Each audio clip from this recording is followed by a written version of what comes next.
Would you say that Mercy Malaysia is leading the pack when it comes to being as transparent as possible? In Malaysia, I'm happy to say yes, we are. I say that again, not just because I'm president. To get teams into countries in Asia has become increasingly difficult, and it's become increasingly so over the last 5 to 6 years. Perhaps 80 to 90% of our work that gets on the media is actually our work overseas, because hardly anyone writes about our work in Asia.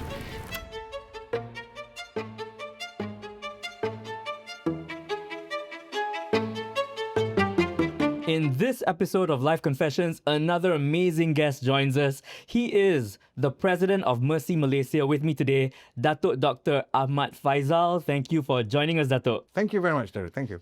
All right, we are looking forward to hearing what you have to say, of course, in your capacity, not only as the president of Mercy Malaysia, you are a full-fledged and active doctor as well. Yes, I'm afraid so. Yes. Afraid so. Let's start with finding out, how do you balance your life? Because you've got so much going on in your life, right? Well, let's say it comes with practice, and I've had a lot of practice. So that's to cut a very long story very short. So I've always done more than one thing at a time, I think since primary school. Wow. So so I don't think I can live or doing just one thing only. I'll be bored. So that's an honest confession. Yeah. Right, so right. Since this is a confession session. Yes. Correct. So that's one thing.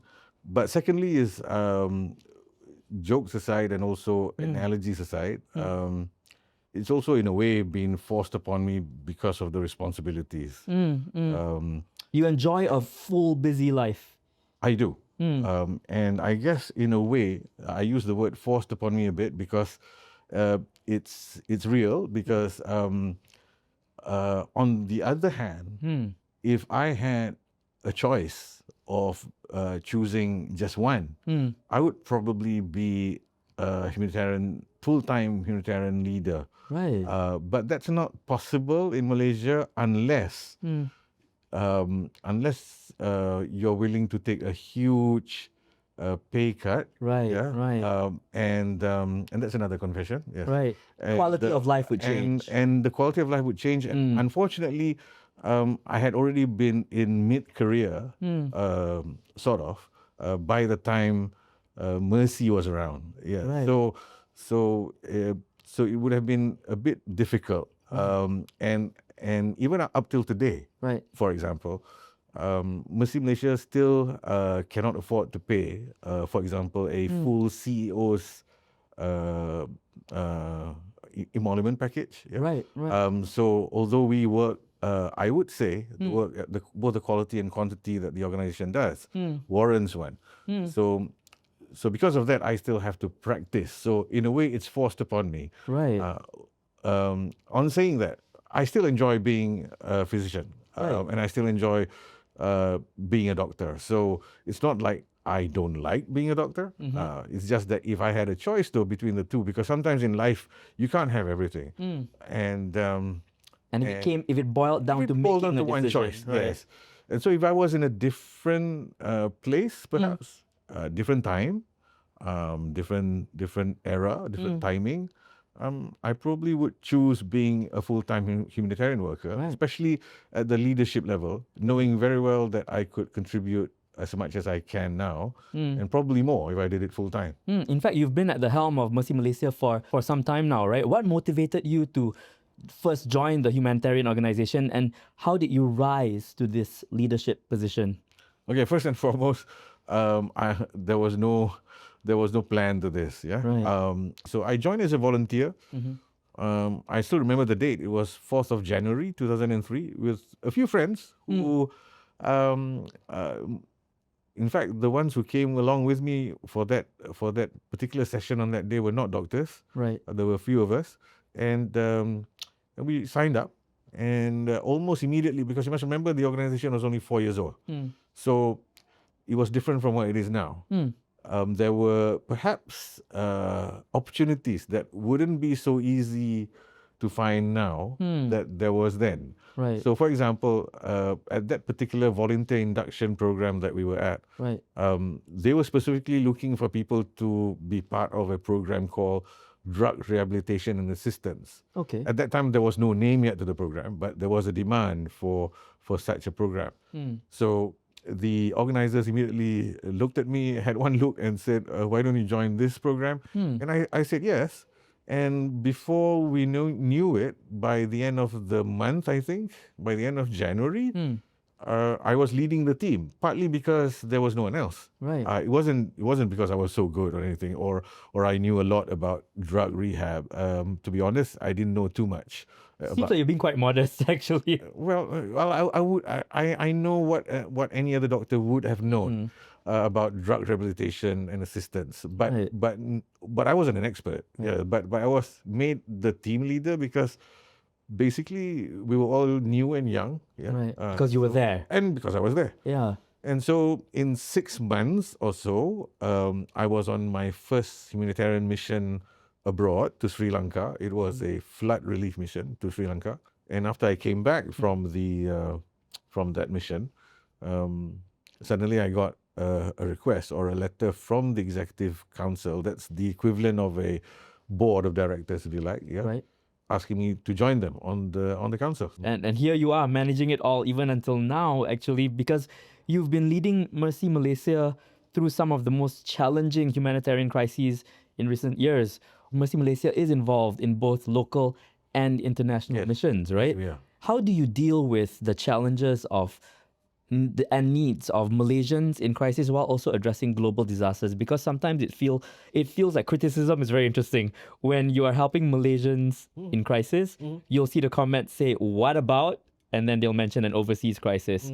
And then when you're helping people overseas, the question is always, "What about the Malaysians who are in need?" Right? So how do you balance this? Well, I will answer that question in 3 parts very briefly. Yeah, the first part is Mercy Malaysia is a Malaysian but international humanitarian relief non-governmental organization. Right. So we have our focus areas, yeah, but we've grown beyond those initial focus areas. In the initial years, in the first 4 to 5 years, our focus was mainly emergency medical response. That was the only thing we did.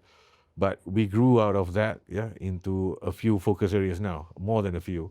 And even our medical response has grown wider, although we still keep to form and we still excel in emergency medical response.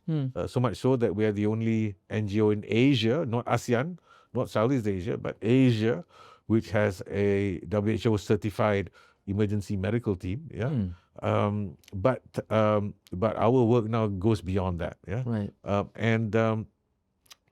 And because we are a Malaysian yet international, we benchmark ourselves both against Malaysian standards, like I said, Right. and international ones. So just now we were talking more about fiduciary and financial and perhaps governance accountability and transparency. But this also goes to operational excellence and operational standards, yeah, in the field. So that's number one. The second part is because we are both Malaysian and international, we are naturally also in a good position to be the best of both. And this has been Mercy Malaysia's strength, actually, in the last 25 years. We are 25 and a half years now. Since 1999. We were founded in 1999. There are many organizations in Indonesia and the Philippines which are much bigger than us, Right. much older than us. Why we've reached that level is because we've managed to bring together the best values that Malaysians have and the best values internationally. Right. So we stick to the humanitarian principles, for example, of humanity, equality, independence of need, neutrality, impartiality. On the other hand, good Malaysian values like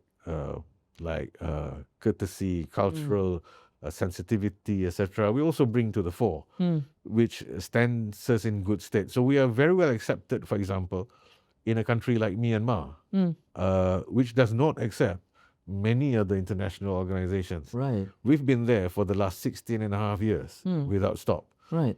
We are also well accepted in the Middle East for different reasons, perhaps, from different perspectives. Right. And we're well accepted here in Malaysia. So the third bit is that's how we do work both in Malaysia as well as internationally. Right. But in Malaysia, and so the third part is the criteria. So suffice for me to say that our criteria for response and our criteria for preparedness and for doing programs in Malaysia, we have a lower threshold for that. Right. Perhaps it has to be a bigger disaster Right. that the host country cannot cope with. Yeah. Right. However, Because in that case, the host yeah. country may have people on the ground already, Yes, already. that should be able to cope with Should be the able to cope. disaster or that tragedy or Yeah. the incident. Yeah. Yeah, same likewise for conflicts. If it's a low level conflict which has gone on for years and yet the humanitarian impact is not huge. Yeah. So it's more of a political crisis then rather than a humanitarian one. Right. Then So there is a priority list. yes, there's Got it. priority list. But Yeah.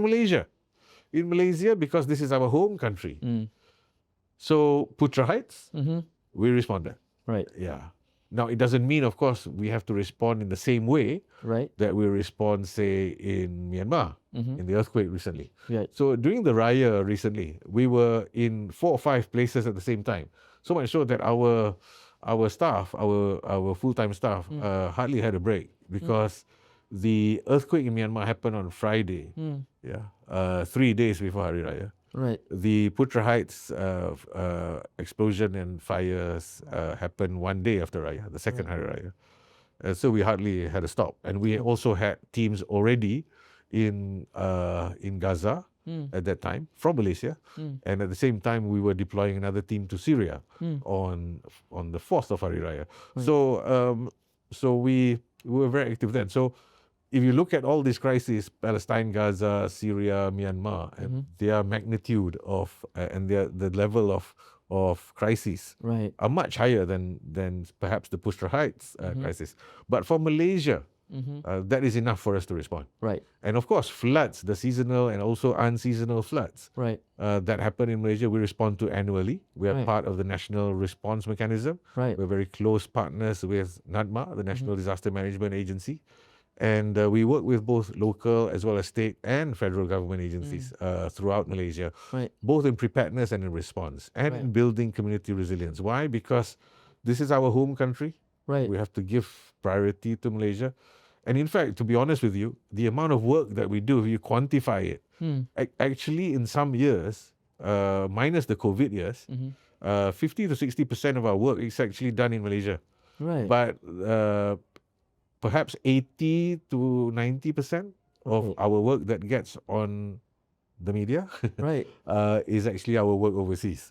Yeah. Because hardly anyone writes about our work in Malaysia. Yeah. And of course, some of the work in Malaysia is more long-term, like building community resilience. Ongoing. Water programs in Sabah and in Kelantan. But they are. Right. In fact, Mercy Malaysia is known for its swift response to disasters, sometimes being the first on ground in many cases. But of course, like you've mentioned, even no organization is without its flaws, right? Can you recall a time when you felt Mercy Malaysia possibly fell short of your own standards, and how did you learn from that incident and move on? Well, there are three answers to that. Two are operational. One is in the realm of management and governance. Right. So the two in terms of operations, our ability to deploy to countries with natural disasters, in according to the standards that we've already set, which is within 72 hours. Now, in the first 10 to 12 years of Mercy Malaysia's operations, so from 1999 to perhaps 2011 or so, we managed to meet this standard quite easily. Right. Now, since 2012, 13 or so, countries around the world, but especially in Asia, and being in Asia, our primary focus area is outside of Malaysia, is Southeast Asia, ASEAN, and then the greater Asian continent, and then only elsewhere, including Africa. We are operational in Africa. Right. So geography plays a part as well. Geography plays a part. Now, since 2013 or so, to be able to respond, especially to get teams into countries in Asia, has become increasingly difficult, and it's become increasingly so over the last 5 to 6 years. This is because of two things. One, good. The good thing is countries like vulnerable countries like Indonesia and the Philippines, which sit on the Pacific Ring of Fire, for example, and even Bangladesh, which has an annual cyclone season, are now better prepared and have and Indonesia, for example, as opposed to 21 years ago now, 20 years ago during the tsunami, is, I would say, even more prepared than we are, Malaysia, and have both government as well as non-government organizations and teams, both government and non-government, which are more ready and more well-equipped. And because they are more experienced, because they have almost annually small earthquakes, small storms, here and there, both Indonesia and the Philippines, their accumulation of that experience and integrating that knowledge is far greater than us. So much so that it's now more difficult to get our teams into these countries. In fact, for the last 3 or 4 disasters in Indonesia and the Philippines, they haven't requested and they haven't needed international aid. So that's good, So that's good. Yes, because it means it's less on your plate. And actually, if humanitarian workers globally, including us, but also those in the West especially, were to be honest with themselves, this is what they were aspiring for, or at least what the rhetoric was. The independence of dealing with their own. So people shouldn't be upset about this. But then, of course, some people are. Some people are, because now they lose one avenue of their raison d'être, for their reason of being, Whereas justifying your existence. So, but on the other hand, that's where Mercy Malaysia, as not just an organization in the sector, but also looking at ourselves as a leader in the sector, we try to innovate and improvise. So how we do it is we have more local partners. We also establish more local teams. So, for example, in Myanmar and the Philippines, we have local Mercy Malaysia organizations there, which then can respond double quick time without having to wait for us from KL to go there. So that's one. These are manned by locals. Mostly manned by locals. Of course, there will be times when there will be expatriates from Malaysia, from our HQ who go there as well. But they are mainly manned by local staff. And volunteers. So that's one way. And the other way, of course, is to enhance humanitarian diplomacy, and position Mercy Malaysia as an, shall we say, both favoured and accepted partner. So the EMT WHO certification, for example, is very important, because then we have a certification that is universally, internationally recognized. So it's not just talk. It's work, it's walk. So because there's something to show, that we are really qualified to do this. So second is forgotten crises and more complex emergencies. So this is the second area where I feel Mercy Malaysia still has not reached, say, the levels of, for example, Médecins Sans Frontières, MSF, which recognizes us as a full partner. So, like I said, that's how much we have achieved as Mercy Malaysia, our positioning internationally. But still, MSF is like Doctors Without Borders. Yes. So likewise, So MSF in the humanitarian sector is like the gold standard. The gold standard humanitarian organization, and there are many reasons for that. The first and foremost reason is because of their credibility. And their credibility is because they are financially independent. They're financially independent because the bulk of their billions of dollars they get each year as an international network is from the general public. That means from the small person. Instead of from one or two donors, from one or two governments, which the other international NGOs realistically depend on.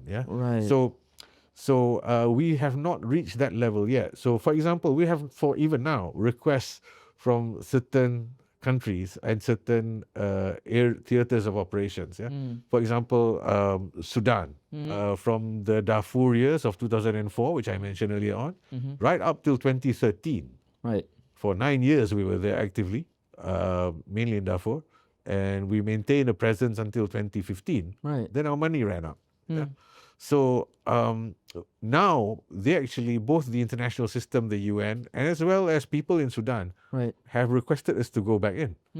But we do not have enough resources, Right. both financially, but also resource-wise in terms of human resource, to actually, given that we're already heavily engaged in Gaza, in Myanmar, etc., to deploy to Sudan in a meaningful way. So Because you want to be able to make a difference as that's well. it. You just don't want just to go and Right. and go sightseeing, yeah. Right. So this is the thing. So we're still not there. There are other areas, there are other places in the world. Right. Although yes, Gaza needs us, Myanmar needs us, and we have prioritized and put them at the top of our list. Right. But there are other areas like Sudan, like Yemen, yeah, which also require us to go there. And even in Bangladesh, in Cox's Bazar, where currently where the biggest refugee camp is in the world, the refugee camp for Rohingya refugees, which we are involved in, actually requires a bigger presence from us. But we are unable to, again, because of the financial limitations and human resource limitations. Yeah. So this is where, while we're there, we're not there yet. Right. So to rise to that challenge. To rise to that challenge of being able to deploy anywhere there is a need, right, and to give priority to humanitarian needs, right, more than anything else. So it comes down to two things, it would seem: money and manpower. That's it. Right. So we still need to build these two things. Right. So these are some of the challenges. Now these two, yeah. Now the third challenge, or what, or like you said, where is it that Mercy has come short? Now from purely management and governance perspective, yeah. Well, like I said, from a Malaysian benchmark, financial accountability, etc. I'm happy to say from both, we've been audited many times. Right. We've been circumspectly looked at by various Malaysian regulatory bodies, and to be fair to us, regulatory bodies like the Registrar of Societies, right, like the IRB, LHDN, income tax, look at us not just for audit, but also to learn from us, because we are the pace setters, if you like, the industry leader, if you like, the vanguard. So they learn from us sometimes on what the processes are in terms of finances, etc. Yeah. So, but in terms of so from the Malaysian angle, we're quite happy that we are there.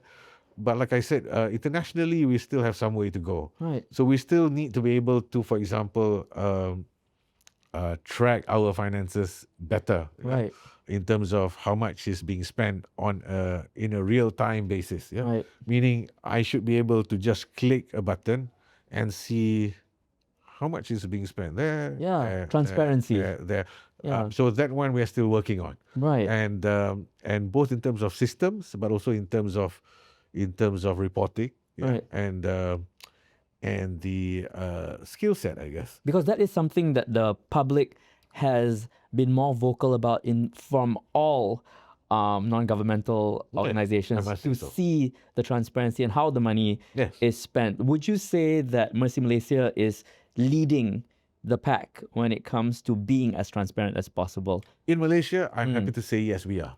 Right. And I say that again, not just because I'm president, or because again, I'm here with you.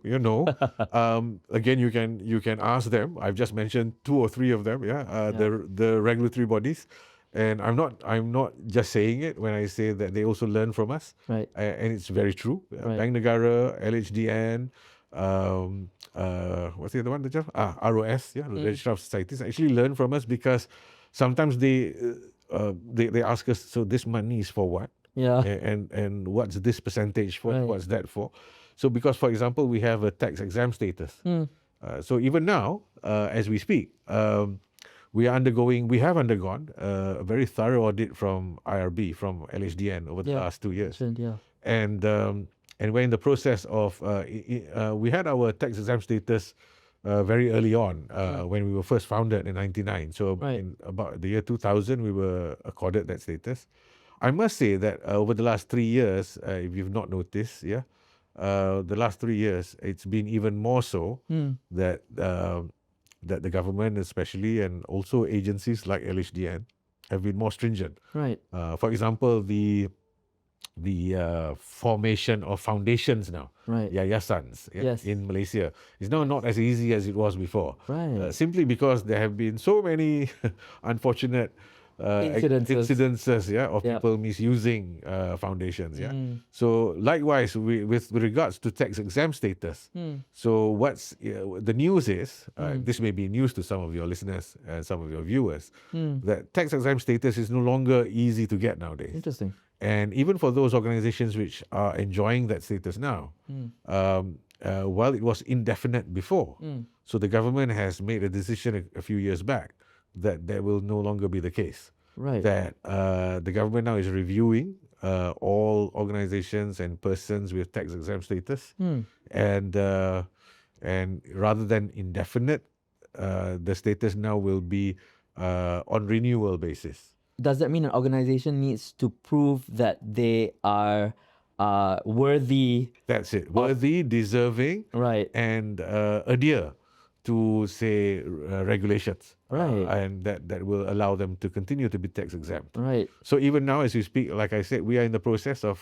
making sure that our tax exempt status remains. So we are working professionally. We're not doing it ad hoc.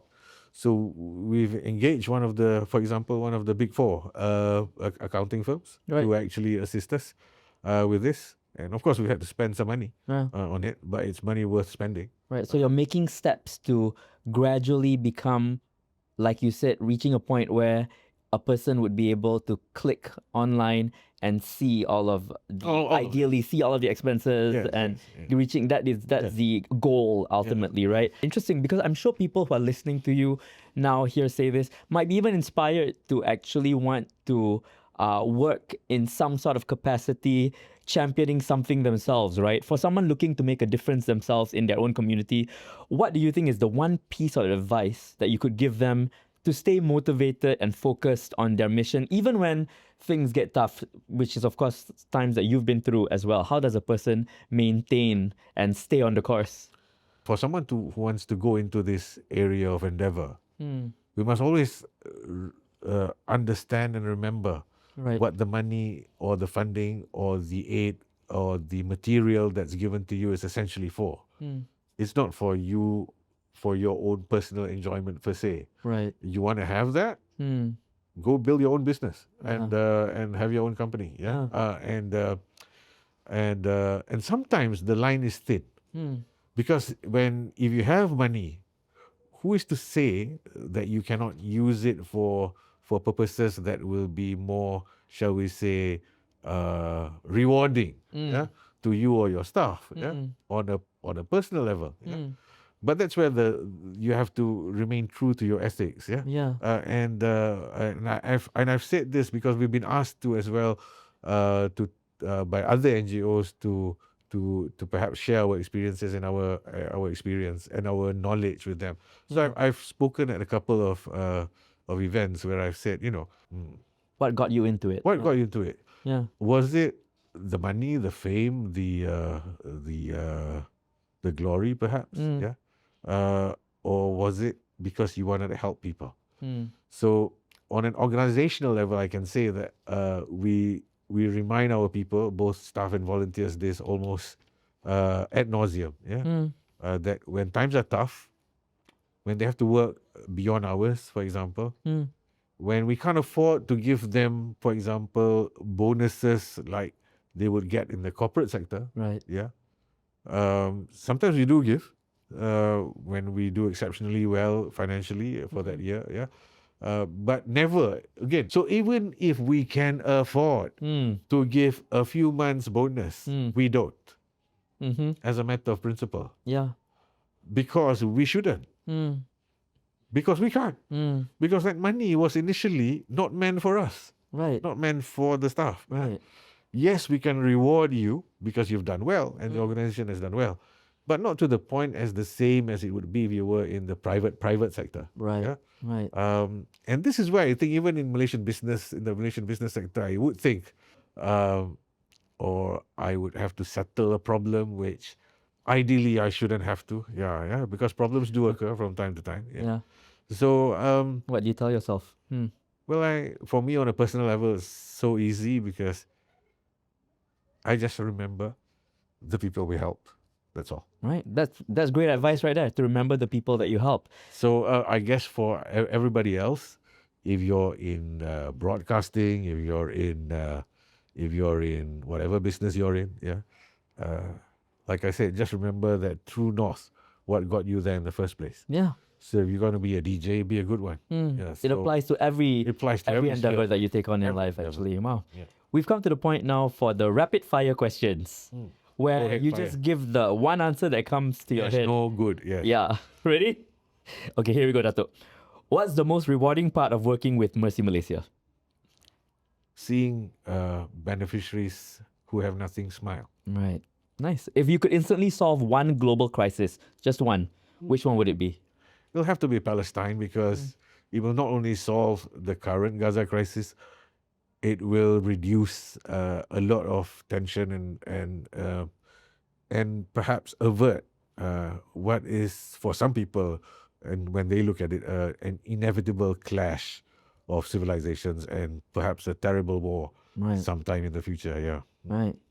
What's the hardest lesson you've learned as a leader? you have to walk the talk. What inspires you the most outside of the humanitarian field? Justice, Oh, interesting. in a broad sense. Right.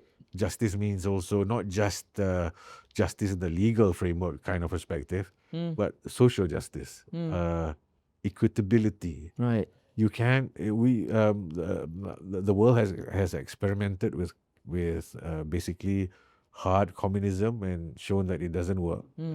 So you can have your Elon Musk and Warren Buffett. On the other hand, I was also in Malaysia, involved at the strategic and management level, Yeah. because I was president of Mercy and I was Yeah. involved in many both discussions with both government as well as interagency collaborations. Yeah. Yeah. So if again, my 1% would have to be still the beneficiary, would have to be still the people in need. Wow. Yeah.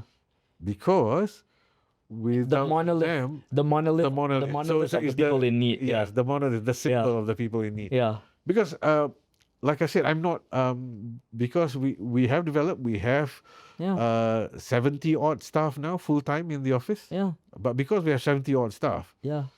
we still cannot afford a full time CEO. So I don't draw any salary Yeah. from Mercy. Right. And that's why. So I have no I don't have any such reward, if you like. Right.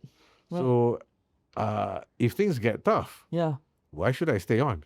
Correct. Final question for you now. It's our closing signature question that we ask everyone, Yeah. actually, right? If you had the opportunity to make one change as Prime Minister of Malaysia for a day, your Prime Minister for a day, what would that one change be and why? I would actually make a drastic change to the national education system. Why?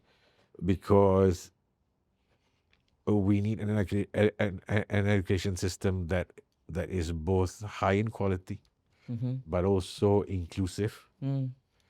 And while I appreciate and I understand there is in the country, so that it is a system of choice, The preferred the system. preferred system for the majority of Malaysians, including those who can afford it. Right.